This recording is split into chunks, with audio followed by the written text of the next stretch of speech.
All right, guys, how's it going? Before I introduce what we're going to talk about next, I want you to look at this graph. And sorry, you might not be able to see it, it's kind of small, but on the bottom x-axis, um, it has the year from 1200 to 1400, and on the y-axis, it's the population in people of billions of people. So as you can see, it's a steady increase, and finally, it just has an exponential growth beginning from around 1700. Okay, so my question is, what caused this, and what are factors, and why would something like this happen? Okay, it's a phenomenon. Okay, and so before you have any thoughts, we can say, well, the agricultural revolution led to it as well. Okay, so that's what we're going to be focusing on today. Um, Agriculture before the actual revolution took place really did not change much since the Middle Ages. Peasants and artisans were pretty much on the same standard of living at this time since the Middle Ages. So for centuries, nothing has really changed for these people, and many societies had to face hunger century after century, and they lacked a lot of sufficiencies, and they needed just food and clothing and housing. It just was not really growing in progress. In Western Europe, 80% of the population were farmers, and they had to farm their whole life. And in Eastern Europe, we can know that through serfdom, yes, it's even higher percentage. And so the serfs in Eastern Europe were far worse off than the farmers in Western Europe, but still widespread. This is kind of like this is the masses. This is what everyone else is doing, and you have a few exceptions, such as like the Netherlands, that are more urban and are more densely populated in the cities. Practice, like a mercantile type of economy. So as far as agricultural output, it's nothing even close to what we even churn out today because of all of our productivity through technological innovation, ideas, and methods, and all that kind of stuff, which we'll get into.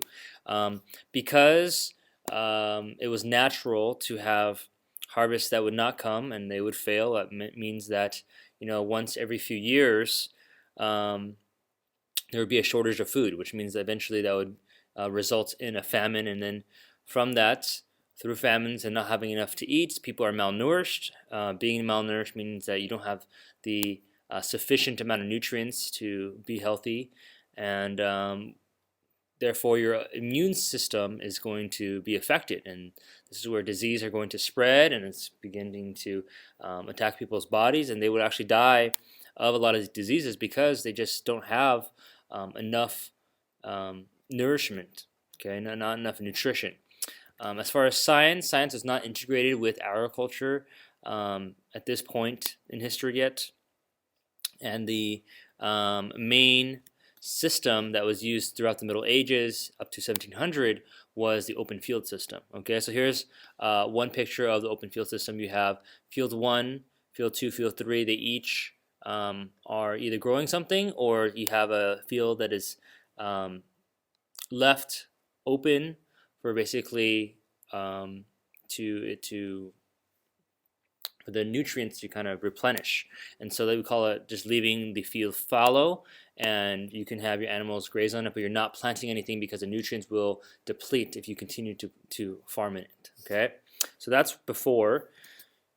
The open field system, what it's known for is that basically these common lands were open, and strips of land were divided up. So if you can see in this first picture, you have a bunch of little strips.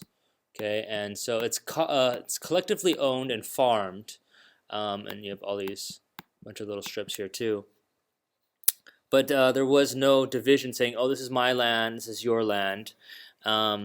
So from generation to generation, families would basically farm this as a community, and the problem was that the soil would get exhausted, so they had to leave at least 1/3 of the land fallow, so that the soil can recover over time. As far as you can see, the green areas over here, all of this is the pasture that is open for basically livestock animals to roam around, eat, enjoy their good times, and they would use also for hay. And this is where the peasants live. You can see the black thing in the middle is where the village is, and they all go out and farm. One thing to know is that the peasants were taxed heavily. We talked about how whether you are in the Western Europe or Eastern Europe, this is a common thing. And what we're going to see is by the 18th century, England, the Netherlands, and France are going to be the leaders for productivity in agriculture. Okay. All right. So in the middle of your sheet, we have these features of the Industrial Revolution. The first one is that, well, science and technology is going to be introduced and used and applied to agriculture so that we can see new methods of cultivation. How you actually farm is going to be different. The crops are going to be grown on places that normally may not be used as farmland, and they're going to change kind of how they actually grow things. Okay. Also, there's going to be a new way to breed your livestock because cultivation is better. It means that your animals are healthier, and what you want to do is you want to breed specifically, selectively, so that you have further and further stronger and healthier animals. Okay, and the last thing that comes from the Industrial Revolution is we're going to see that the production of food is going to increase, and so crop and animal yields can now feed more people. Okay. Hello. Hi, John. What's up? Sorry, I can't remember, but what time is your guys' wedding? 5. 5 p.m.? Yeah. 5 to 10, right? Yeah. Okay. And what about the rehearsal dinner? The rehearsal. I forget if it's 5 or 6. I had to check. 5 or 6? Yeah. Okay. Okay, and then is the co-ed mission thing still on? Yes, we are planning to. Yes. Okay. Will it be a weekend or just like that day? It'll probably just be a day. Yeah. Okay. Yeah.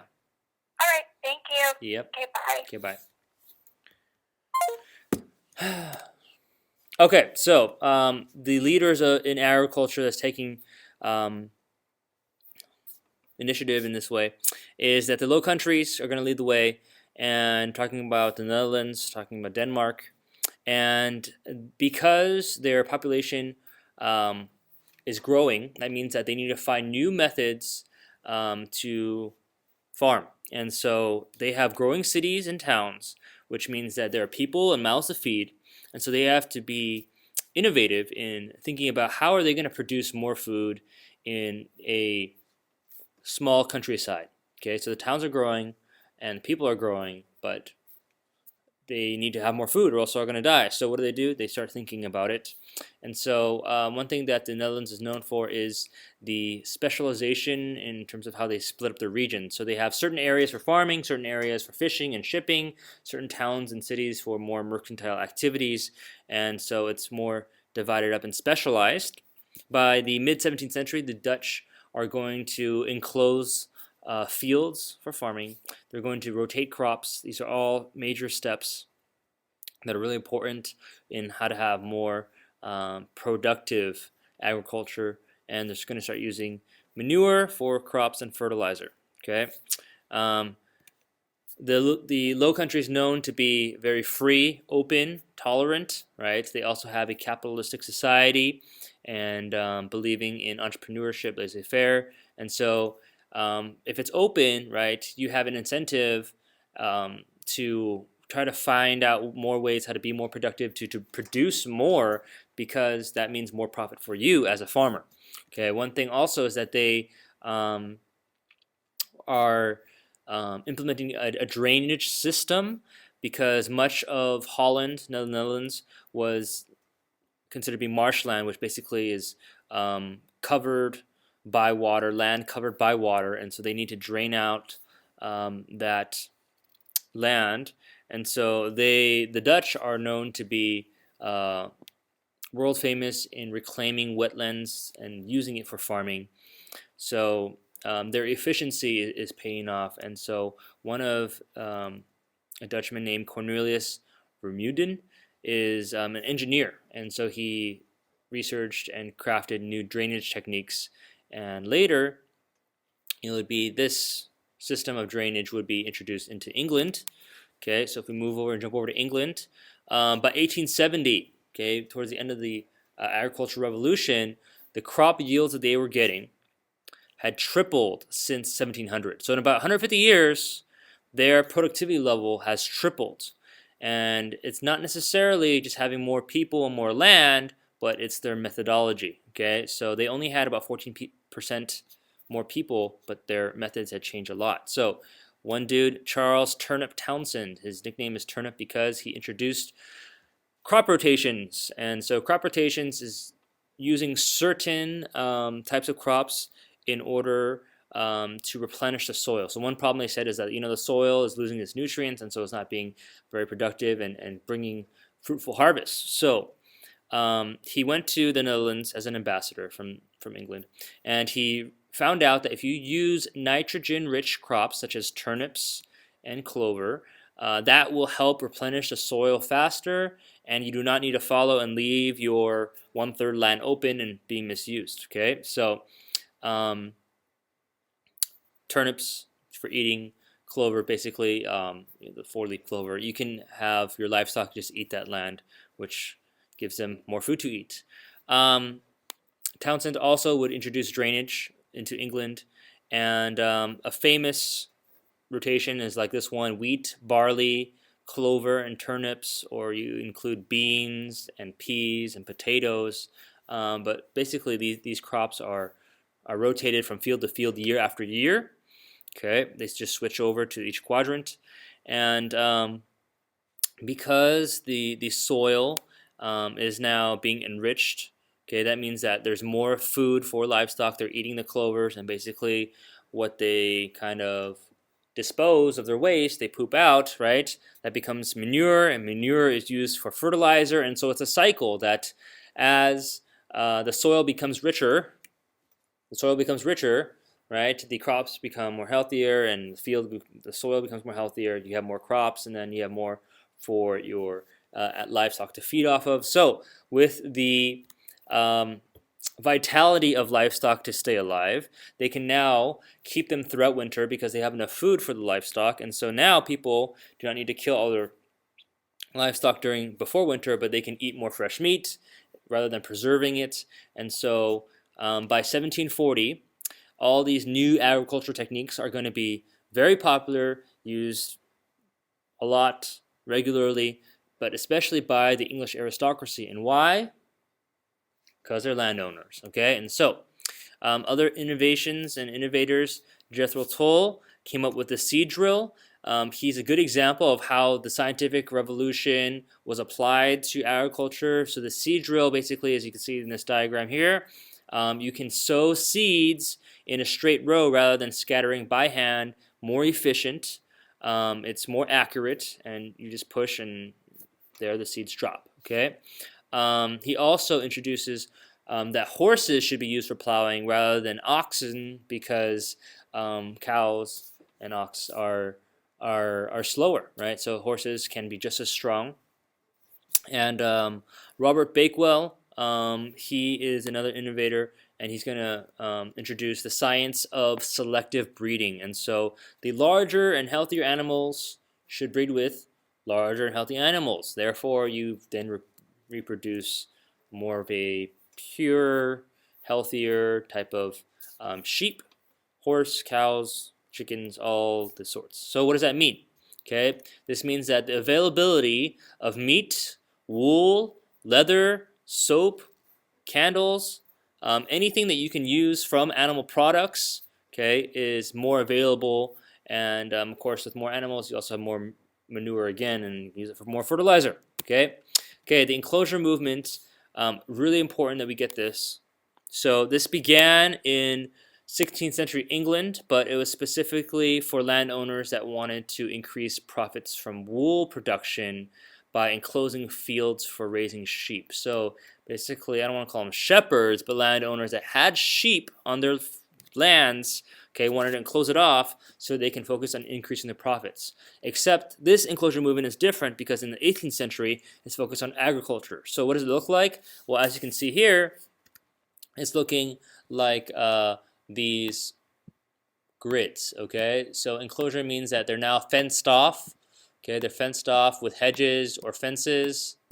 Okay, and so now all of these common lands are now claimed by these landowners, and they're trying to consolidate and compact them um, into their own fields. And so the common pasture lands where they had their livestock just roam and just eat and stuff, that would be enclosed as well. And so no longer do they have the open field system. That would end. Okay, and so what is their objective? Why would they do this? Well, really they see an opportunity to commercialize agriculture. And what that means is that by commercializing agriculture, you're going to make it more productive and more profitable. So large landowners are going to begin in investing in technology, which means that they have machinery, selective breeding, or cultivation methods.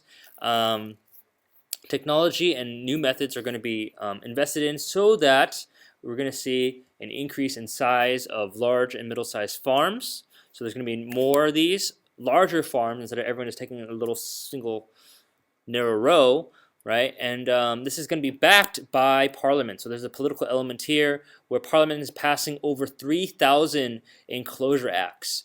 And this is going to benefit these large landowners. And so one example is the Corn Laws in 1815.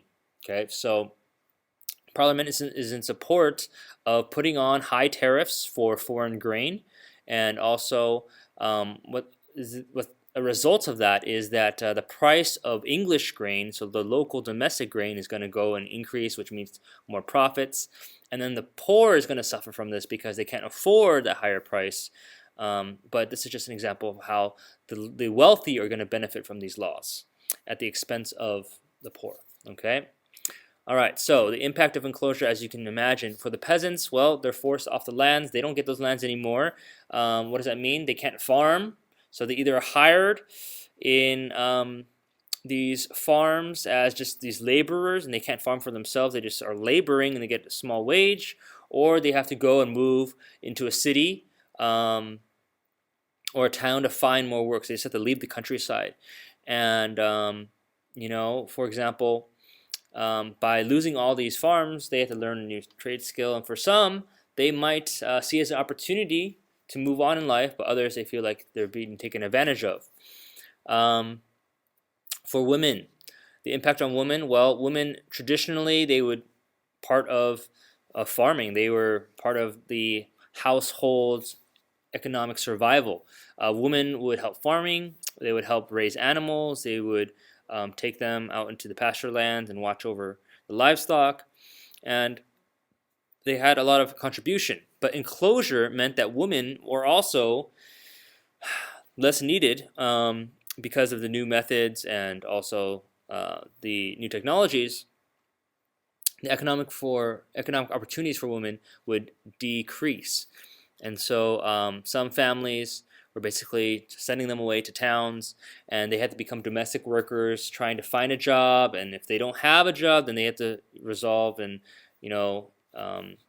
end up becoming a prostitute, which means that women are taking kind of the back seat in this, unless there was a different alternative, which for some it's going to come through the cottage industry or the putting out system. We talked about that with the whole spinning jenny and just weaving wool and textiles together. And so this would be a new role for them, okay, but they would lose the opportunity to farm. And the landowners basically have this hierarchical system where they are dominating the economy in agriculture, and also they're holding on to their property very tightly, and they would rent out their land. Landowners would rent out their land to small tenant farmers who would basically farm just a portion of it. But there's a huge struggle, there's a social struggle between landowners and peasants because just in terms of like who really owns the landowner is going to hold on to the political rights, and they're going to say that you can't hunt on the landowner's land. Peasants were basically who are suffering and starving, who can't afford food, are being threatened that if they hunt for food on that land, they would be punished for that. Okay. All right. So for the rest of Europe, enclosure did not really spread to France that much because the peasants strongly oppose enclosure, and they did not actually have the same type of laws that are implemented like Parliament did, like with the corn laws that were passed. And Eastern Europe did not see a lot of these agricultural changes until later, until the next century, until the 19th century. Okay. All right. So last slide. The impact. Let me go back. The impact of the Industrial Revolution. Think for a second, okay? With all these innovations, all these new things that are established, okay, created and invented, how would this impact society? Take a moment to think about it. What does this mean? Okay, agriculture is increased. It is improved. Okay, well, for the first thing, okay, there are some social aspects to it. Okay, you have the population explosion. Because there's more food, which means that less people die. Less people die means that there's more babies being had, and more babies being had will have more babies, and so it multiplies, and so then you have a population growth. People are not starving, but they can survive, and then population is just going to multiply. Also, the countryside is going to be affected. Another social aspect, because a lot of these common lands where people lived, they were part of a village and they all shared that land, and they would all just kind of farm it all together, and they would just farm that territory. But now they are forced off that land, and they have to go and find new jobs and find new homes, and so this is going to result in urbanization, and urbanization is going to be where there's migration to cities, and cities are going to grow, and we're going to look at that. And also the women aspect, that they are affected most, but as you can see with this picture here, you do have them working in a cottage, and they put out textiles.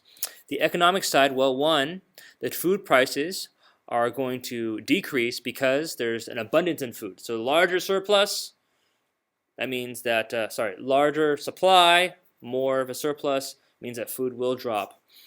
Food price will drop, and so that means that if I spend less money on food, I have more other money to spend on other consumer goods, which means if I have other money, that means people have things to buy. So that means that there's a market for new consumer goods, okay? And the last thing economically is that the cottage industry is going to be a means to kind of support a family's income, but also create more productivity for textiles, okay? All right, so that's all for today. I think it's pretty short. I'll see you guys